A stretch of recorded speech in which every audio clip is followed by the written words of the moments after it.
Bonjour et bienvenue sur votre chaîne lifestyle préférée. Et aujourd'hui, j'utilise mes derniers restes d'énergie de la journée là pour vous tourner cette vidéo YouTube, pour vous parler de mon burn-out. Et quoi de mieux de vous parler de mon burn-out, je le mets entre guillemets parce que je suis pas sûr que ça en soit un, et par respect pour les gens qui en ont déjà eu un vrai, j'ai pas envie de dire que ça c'était un burn-out, mais en tout cas c'est une période où j'ai vraiment overworked, j'étais KO, j'étais vraiment KO. Et du coup ce qui est rigolo c'est que là actuellement je suis épuisé de ouf, mais je vais vous en parler, je pense que c'est la meilleure chose, ne délayons pas plus, c'est parti.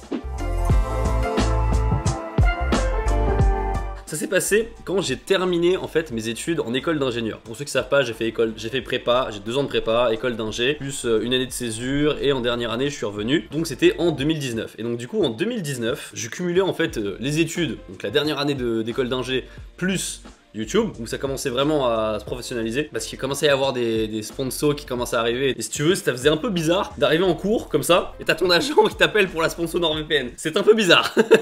J'étais pas épuisé du tout, mais j'étais très frustré parce que j'avais envie de faire plus de YouTube et je ne le pouvais juste pas. Parce qu'au bout d'un moment, je veux dire, j'ai fait 5 ans post-bac, je suis à quelques mois d'avoir mon diplôme, je ne vais pas faire de bêtises. J'ai d'ailleurs plein d'anecdotes assez rigolotes sur le cumul des deux. J'utilise souvent cet exemple-là, mais une fois c'était à la Made in Asia, donc la convention en Belgique. Tout le week-end j'étais là-bas, donc vraiment c'était les conventions à l'époque, donc câlins, dédicaces, conférences, des trucs comme ça, des trucs super cool à faire. Vraiment, j'étais très content. Et je me souviens le dimanche après-midi, je pars de Bruxelles pour aller jusqu'à Paris, puis de Paris jusqu'à Brest, et j'arrive à Brest, et le lundi matin, je dois rendre un projet sur lequel je n'avais rien branlé.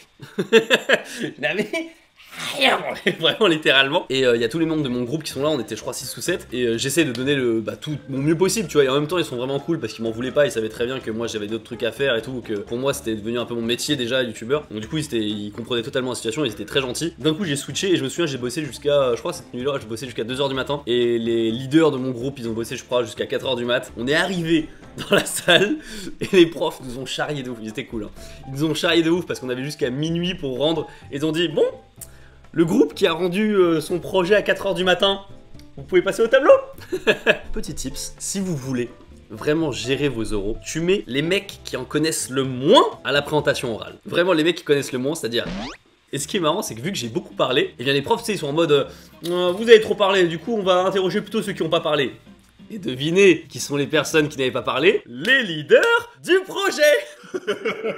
Du coup on a eu des graves bonnes notes. Mais voilà, ça c'était vraiment juste un exemple pour vous dire que je cumulais les études et YouTube. Bref, du coup ce qui se passe, c'est que c'est pas durant cette période-là que je vais avoir ma mauvaise passe. Il y avait des moments où c'était assez dur, hein, où je dormais pas forcément beaucoup, puis même, forcément, hein, c'est des sacrifices, hein, il y a des soirées auxquelles j'allais pas parce qu'il fallait que je monte des vidéos, voilà, des petites choses comme ça. Mais là où ça va vraiment empirer, c'est quand les études vont se terminer et que du coup, j'ai eu tout mon temps à dédier à ma passion, à YouTube. Et en fait, ça a été un énorme problème parce que j'ai souffert de ce qu'on appelle l'effet de rebond. L'effet de rebond, aussi appelé paradoxe de Jevons, désigne un phénomène observé lorsque les économies d'énergie attendues avec l'utilisation d'une ressource ou technologie plus efficace énergétiquement ne sont pas obtenues, voire aboutissent à des surconsommations à cause d'une adaptation des comportements.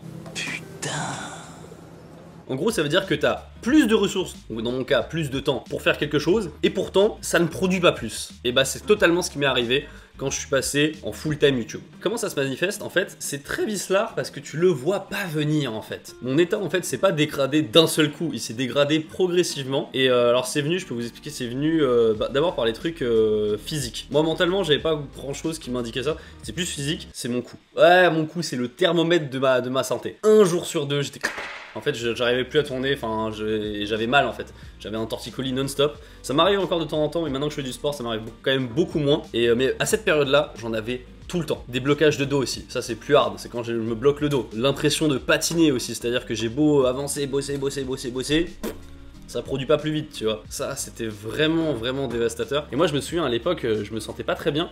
Aussi parce que je me disais, je me sens pas bien. Mais pourquoi je me sens pas bien? C'est exactement ce que je voulais. Je veux dire, j'ai enfin tout mon temps pour faire YouTube et je suis pas content. Genre, c'est trop bizarre. Et du coup, je me permettais pas de pas aller bien.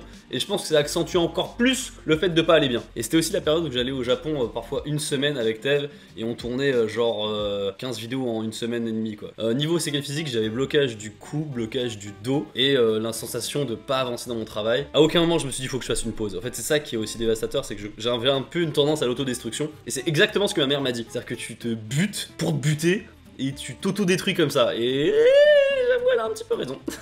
Les mamans ont toujours un petit peu raison. Comment je suis sorti de cette mauvaise passe? C'est en m'organisant mieux. En fait, paradoxalement, c'est en m'organisant mieux. Et c'est pas en faisant une pause. Parce que j'étais... En fait, j'ai trop compris que sur YouTube, le rythme, la régularité, c'est trop important. Et en fait, tu fais une pause de 1 mois, 2 mois sur YouTube. Attends, je viens de me mettre à fond sur YouTube, je vais pas faire une pause.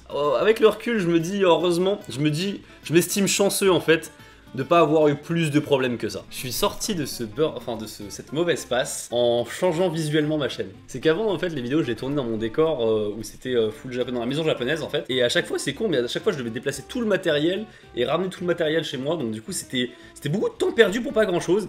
Et c'est là où j'ai décidé, je vais faire un décor dans ma chambre. Avec littéralement 5 mètres de mon bureau, et je vous jure ça a tout changé. Et c'est comme ça que je suis sorti de cette mauvaise passe. Mais vraiment, en vrai dans le fond, je m'estime très chanceux de pas avoir eu plus de problèmes. Et des phases où j'étais vraiment pas bien. Il y a un tournage que j'ai fait par exemple en mars dernier. La vidéo est toujours pas sortie, c'est sur une journée dans la vie d'un boulanger au Japon. Ça fait des mois que j'ai ces rushs en stock et je la monte pas parce qu'il y a que moi qui peux la monter celle-là. Ça venait à la fin, le tournage venait à la toute fin d'une grosse session de travail avec Mitsugi, avec Tev au Japon, donc vraiment on avait beaucoup bossé. Et il faut savoir que j'ai le droit à un réveil tôt. Imaginons, tu vois, je me réveille par exemple un matin, je me couche à 1 h du mat et tu me réveilles à 5 h, je peux le faire une fois. Et dans la journée, je suis bien, je suis efficace, machin et tout.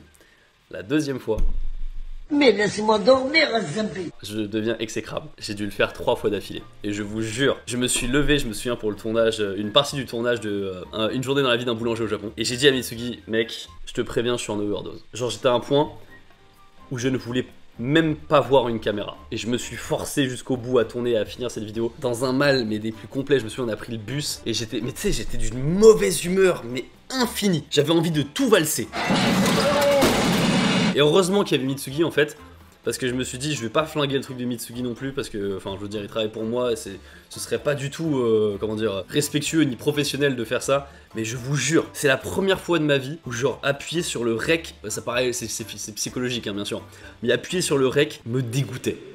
Et ça m'a fait peur, hein, je vous le jure, hein, parce que c'est très bizarre comme sensation, ça me l'a fait qu'une fois, je l'ai jamais revécu cette sensation, mais je me souviens, j'ai appuyé sur Rec un moment et j'ai été dégoûté. Ça m'est arrivé, c'était pas plus tard que en mars dernier, voilà. Est-ce que tu as eu des sensations de grosses pertes temporelles, genre la notion du temps qui est totalement flinguée? Non, j'ai pas eu trop ça, les jours s'enchaînaient, je travaillais tout le temps, et c'est pour ça par contre, mon vrai bonheur, je vous avoue, quand je vais au Japon, c'est horrible, hein, mais un de mes plus beaux moments de repos, c'est quand j'ai fini tout ce que j'avais à faire au Japon et que je prends l'avion, je me pose dans l'avion comme ça et je pionce. En moyenne, je dors 10 heures dans ce vol-là.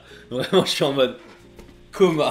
Comment tu fais pour tourner la page de mauvaise passe sans prendre de repos? Mais en fait le truc c'est que c'est plus un état psychologique, c'est pour ça que je suis pas sûr que ce soit vraiment un burn-out, tu vois. Et j'ai des petites astuces, par exemple, moi ce qui marche beaucoup sur moi, c'est écouter des musiques de shonen. Genre par exemple celle de l'Ultra Instinct de Dragon Ball Super, elle marche bien. Celle de My Hero Academia, mais pas Yusei Run, celle de My Hero justement. Et prendre des bains. Quand je fais ça, ça va mieux et je récupère un peu, tu vois. D'ailleurs c'est ce que je vais aller faire tout à l'heure, je vais aller prendre un bain pour me soulager en écoutant My Hero Academia. Mais littéralement. Là c'est marrant en fait, en vrai ce tournage là que je suis en train de vous faire parce que je suis, je sais pas comment dire, c'est très comment dire, très vrai hein, quand je tourne mes vidéos d'habitude sur la chaîne Louis. Mais là j'ai l'impression que ça l'est d'autant plus parce que je vous parle de problèmes que j'ai eu. J'ai un petit peu peur, dans le fond de moi je vous avoue, j'ai un petit peu peur parce que ça fait trop le mec en mode oh là là, je tourne des vidéos YouTube, mon dieu c'est si dur. Ça fait un peu cet effet là et du coup j'espère qu'au montage Margot saura faire en sorte que ça passe bien. Margot Koudenov.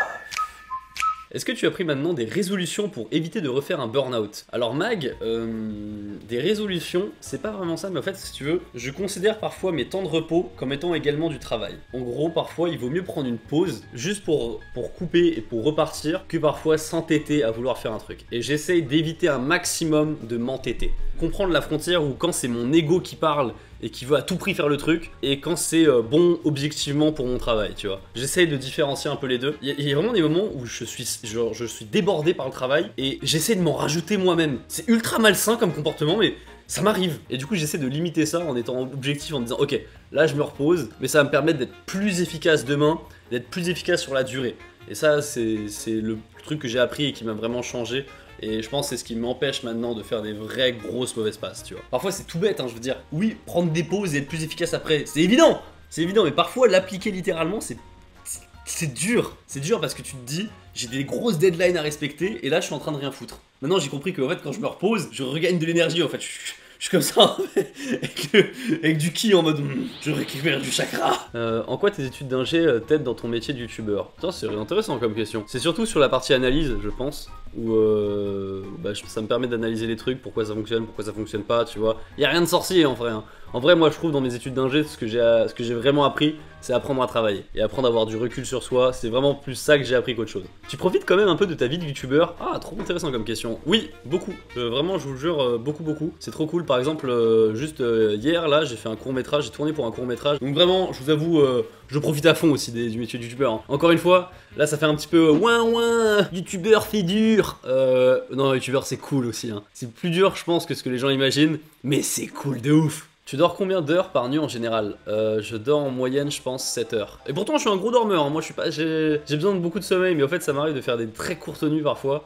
Et c'est ça qui, je pense, fait baisser ma moyenne. Tu te retrouves plus chez les autres youtubeurs que chez les gens normaux. Bon, forcément, normaux, ça veut rien dire. Hein. C'est pas forcément que je me retrouve plus, mais forcément, il y a beaucoup de points en commun. Un peu comme si on se connaissait déjà. Parce qu'on partage des mêmes problématiques, on partage le même métier. C'était marrant parce que sur le court-métrage, les gens avec qui étaient avec nous, disaient putain, on dirait trop pas que vous vous êtes rencontrés hier, quoi. Donc voilà. C'était cool. Il y a des petits comme ça avec ces trucs qui sont cool. Moi, je pense qu'il devrait prendre un boulot d'ingénieur assis toute la journée dans un bureau, tu t'épanouirais. Justement, je pense que j'ai beaucoup de chance de ce côté-là, de pouvoir faire le métier de youtubeur entre guillemets, de pouvoir voyager, faire des trucs à droite à gauche, machin bim bam boum. C'est pour ça que je vous ai dit là, je vous ai parlé de ma mauvaise passe et tout, mais c'est vraiment très personnel. Enfin, je veux vraiment pas que vous ayez l'image du youtubeur. Ouais, c'est dur youtubeur, machin. Non, vraiment, je veux pas ça. C'est cool, c'est très cool. Il y a des moments qui sont durs, et des moments qui sont très cool. Il y a tout. C'est comme tous les métiers, il y a tout, tu vois. Et ce que je voulais dire, c'est surtout aussi, il y a beaucoup de mauvais côtés que les gens ne soupçonnent pas. Pas qu'il y a beaucoup de mauvais côtés, mais il y a pas mal de trucs que les gens ne soupçonnent pas. Parce que tout ce qu'on vous montre à la caméra généralement, c'est que du love, c'est que du bonheur, c'est que des trucs super cool de notre vie qui nous arrivent. Et c'est vrai qu'il y en a plein de choses comme ça super cool qui nous arrivent. Mais les trucs négatifs, c'est plus rare qu'on vous en parle. Et donc du coup forcément les gens ils ont un petit décalage avec ça. Écoutez, je pense que c'était tout pour cette vidéo. J'espère que ça rendra quelque chose. Vraiment, j'ai vraiment très peur de passer pour le youtubeur au moins, mais on verra bien. Écoutez, merci beaucoup de regarder cette vidéo. N'hésitez pas à lâcher un pouce bleu et à vous abonner. On vous dit à la prochaine. Enfin, je vous dis à la prochaine. Enfin, tout le live Twitch, je vous dis à la prochaine. Tchuss. But I'm gonna dive into you. And maybe I'll try.